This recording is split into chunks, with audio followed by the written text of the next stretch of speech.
నమస్తే అన్న అందరికీ నమస్కారం.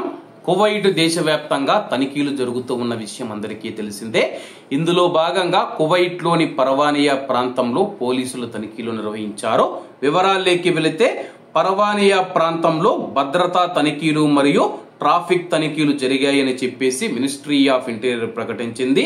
ఈ తనిఖీలలో భాగంగా 496 ట్రాఫిక్ ఉల్లంఘనలు నమోదు చేయగా వివిధ దేశాలకు చెందిన ప్రవాసులను అరెస్ట్ చేశామని చెప్పి, అలాగే 40 మంది వాంటెడ్ వ్యక్తులు మరియు అలాగే చట్టాన్ని ఉల్లంఘించిన వారిని అరెస్ట్ చేసినట్లు అధికారులు తెలియజేశారు.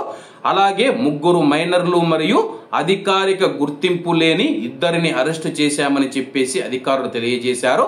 అలాగే 3 మైనర్లు మనం చూసుకుంటే డ్రైవింగ్ లైసెన్స్ లేకుండా డ్రైవింగ్ చేస్తూ ఉండడంతో వారిని అదుపులోకి తీసుకున్నామని చెప్పేసి, అలాగే ఎటువంటి గుర్తింపు పత్రాలు లేని మరొక 2 అదుపులోకి తీసుకున్నట్లు పోలీసులు తెలిపారు. కువైట్ దేశవ్యాప్తంగా తనిఖీలు జరుగుతూ ఉన్నాయి. ఎవరైతే కువైట్ లో చట్ట విరుద్ధంగా ఉన్నారో వారిని లక్ష్యం చేసుకొని మాత్రమే మేము ఈ యొక్క తనిఖీలు నిర్వహిస్తూ ఉన్నాము.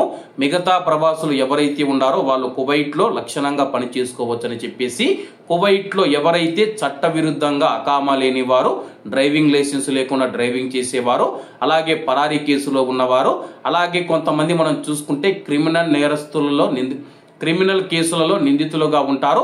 అటువంటి వారిని మేము తనిఖీలు చేసి అదుపులోకి తీసుకుంటూ ఉన్నామని చెప్పి అధికారులు తెలియజేశారు.